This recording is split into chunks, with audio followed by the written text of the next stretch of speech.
Alors, maintenant que vous avez bien regardé la vidéo, nous allons travailler sur les 9 prépositions spatiales ou prépositions de lieu que vous avez notées, dont vous avez certainement découvert le sens.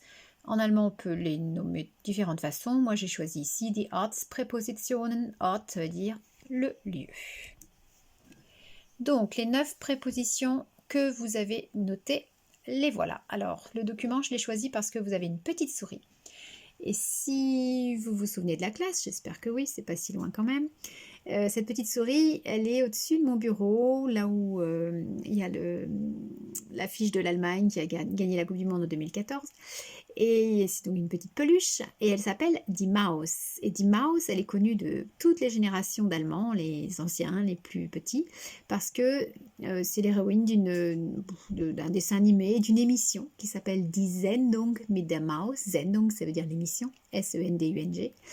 Et elle est toujours accompagnée de son copain, l'éléphant. Donc c'est Die Maus und der Elefant. Bon, tout ça pour vous parler des prépositions de lieu. Alors la première. La première, c'est pas la plus simple à traduire parce qu'on n'a pas vraiment de traduction, c'est Anne.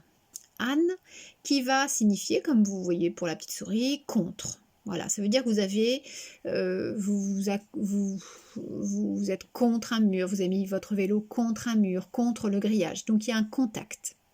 Dans la vidéo, la jeune fille, elle était en train de téléphoner, elle disait am Telefon. Bon, il y a un contact avec le téléphone, c'est pas le plus évident. Là, la petite souris, c'est clair. Ensuite, vor, qui veut dire devant, pas de problème. Hinter, derrière. Neben, à côté. Über, au-dessus, donc là, il n'y a pas de contact. Unter, en dessous ou sous. Zwischen, entre. In, dans, ça on connaît depuis fort longtemps. Et puis la dernière, auf, sur. Là, vous êtes dessus, on. Donc voilà pour les 9 prépositions de lieu. Je vous ai fait un petit bilan ici. An, contre, on est adossé contre quelque chose, voilà. Auf, sur. In, dans. Hinter, derrière. Neben, à côté. Über, au-dessus d'eux. Unter, sous, en dessous d'eux. Vor, devant. Zwischen, entre. Elles sont rangées par ordre alphabétique. Donc, tant qu'à faire, on les apprend comme ça, bien sûr, avec leur sens. Il y en a déjà qu'on connaît. Hein. In, on connaissait déjà. Zwischen, on connaissait déjà. Et puis, über, on l'a rencontré, mais pas dans le sens de au-dessus d'eux. Bon, maintenant, regardez ces 2 phrases. Je ne peux pas tourner mon téléphone dans l'autre sens. Je suis désolée. J'ai essayé, mais ma vidéo n'est pas dans le bon sens sur YouTube. Donc, voilà pourquoi vous avez droit à un tout petit écran. Si jamais vous avez la solution d'ailleurs, dites-moi comment faire. Alors, 2 phrases que je vous laisse lire, je vous les lis à haute voix et vous allez réfléchir. Die Katze schläft zwischen dem Tisch und dem Sofa. Die Katze geht zwischen dem Tisch und das Sofa.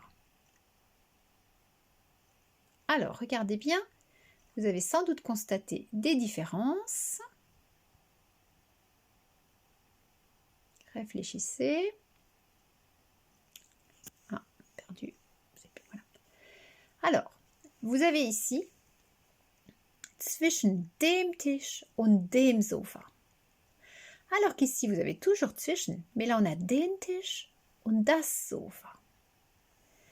Est-ce que, vous savez pourquoi ici, donc, je vais utiliser visiblement le datif, alors que là, dans la deuxième phrase, je vais utiliser visiblement l'accusatif. Avez-vous une petite idée? Je vous donne un indice. Regardez le verbe.